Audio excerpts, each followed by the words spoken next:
Sauf que ce qu'il a fait graphiquement est vraiment très bien. Et ça faut...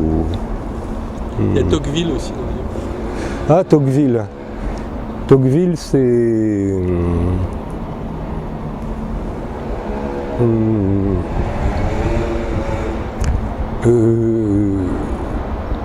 Tocqueville, j'avais vu ça une première fois il y a longtemps. J'avais trouvé ça quand même un peu ennuyeux. Et j'ai réessayé il y a 2 ans et j'ai été foudroyé. Réellement. On peut lire des passages, il faudrait que je me rassoie. Ouais. Ça va être une démonstration. Bon. Non, parce que quand. C'est un des passages les plus connus. Hein. Je sais pas où je l'ai mis.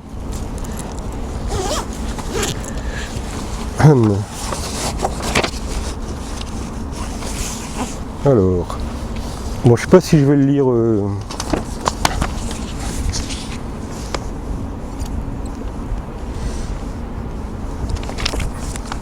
Je veux imaginer sous quel trait nouveau le despotisme pourrait se produire dans le monde. Je vois une foule innombrable d'hommes semblables et égaux, qui tournent sans repos sur eux-mêmes pour se procurer de petits et vulgaires plaisirs dont ils emplissent leur âme. Chacun d'eux, retiré à l'écart, est comme étranger à dessiner de tous les autres. Ses enfants et ses amis particuliers forment pour lui toute l'espèce humaine. Quant au demeurant de ses concitoyens, il est à côté d'eux, mais il ne les voit pas. Il les touche et ne les sent point. Il n'existe qu'en lui-même et pour lui seul, et s'il lui reste encore une famille, on peut dire du moins qu'il n'a plus de patrie. Au-dessus de cela s'élève un pouvoir immense et tutélaire qui se charge seul d'assurer leur jouissance et de veiller sur leur sort. Il est absolu, détaillé, régulier, prévoyant et doux. Il ressemblerait à la puissance paternelle si, comme elle, il avait pour objet de préparer les hommes à l'âge viril. Mais il ne cherche au contraire qu'à les fixer irrévocablement dans l'enfance. Il aime que les citoyens se réjouissent pourvu qu'ils ne songent qu'à se réjouir. Il travaille volontiers à leur bonheur, mais il veut en être l'unique agent et le seul arbitre. Il pourvoit à leur sécurité, prévoit et assure leurs besoins, facilite leurs plaisirs, conduit leurs principales affaires, dirige leur industrie, règle leurs successions, divise leurs héritages. Que ne peut-il leur ôter entièrement le trouble de penser et la peine de vivre ? Donc ce passage d'une part contient Nietzsche, en mieux, contient également Philippe Meuret, et a été écrit vers 1830 quoi. Ça contient le Nietzsche du dernier des hommes, alors que, et ça contient plus parce que Nietzsche vous enrobe ça dans un destin métaphysique mystérieux, alors que pour lui c'est simplement un moment normal du développement de la démocratie, un moment possible et normal du développement de la démocratie. Et c'est très bien écrit, hein, là, c'est ponctué magnifiquement. La répartition des 2 points et des points-virgules dans les paragraphes est magnifique, quoi. On peut... Alors j'ai arrêté parce que ne peut-il leur ôter entièrement le trouble de penser, la peine de vivre et une chute magnifique. Après c'est pas mal aussi. Hein.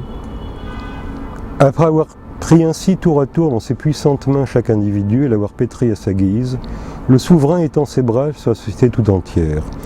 Il en couvre la surface d'un réseau de petites règles compliquées, minutieuses et uniformes, à travers lesquels les esprits les plus originaux et les âmes les plus vigoureuses ne sauraient se faire jour pour dépasser la foule. Il ne brise pas les volontés, mais il les amollit, les plie et les dirige. Il force rarement d'agir, mais il s'oppose sans cesse à ce qu'on agisse. Il ne détruit point, il empêche de naître. Il ne tyrannise point, il gêne, il comprime, il énerve, il éteint, il hébète. Il réduit enfin chaque nation à n'être plus qu'un troupeau d'animaux timides et industrieux, dont le gouvernement est le berger.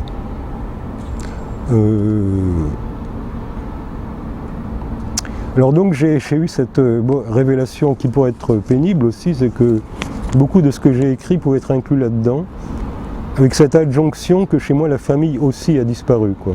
il reste la famille chez lui. Ça, il ne pouvait pas prévoir l'effritement de la famille et la transformation définitive en individu, quoi, l'émiettement total. Mais c'est foudroyant, hein, ce genre de truc. Bon, tout n'est pas de ce niveau, mais c'est un livre, oui, qui est quand même foudroyant, de la démocratie en Amérique.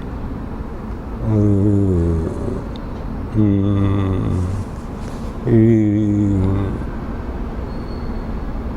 donc ça m'a...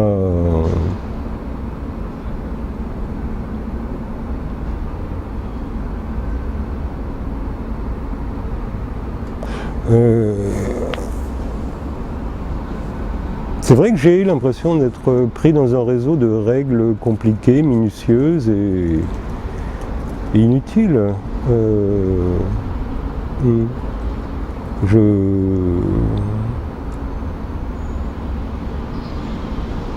Et j'ai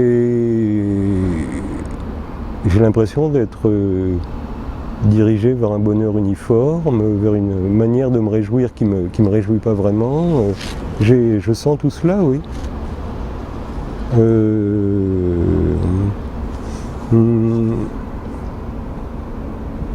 Enfin, c'est un esprit très étrange, Tocqueville, parce que au bout de tout, il est pour le développement de la démocratie et l'égalité, tout en ayant senti mieux que tout autre les dangers, quoi, et tout en étant lui-même issu d'une vraie famille aristocratique. Alors que Nietzsche est toujours fantasmé en aristocrate, il nous bassine dans Essai Homo sur le fait qu'en fait les Nietzsche étaient des aristocrates polonais. Bon, passons là-dessus. Tocqueville, lui, est un vrai aristocrate français, avec une partie de la famille décimée, etc. Et il assume la révolution, il prévoit les dangers. Donc,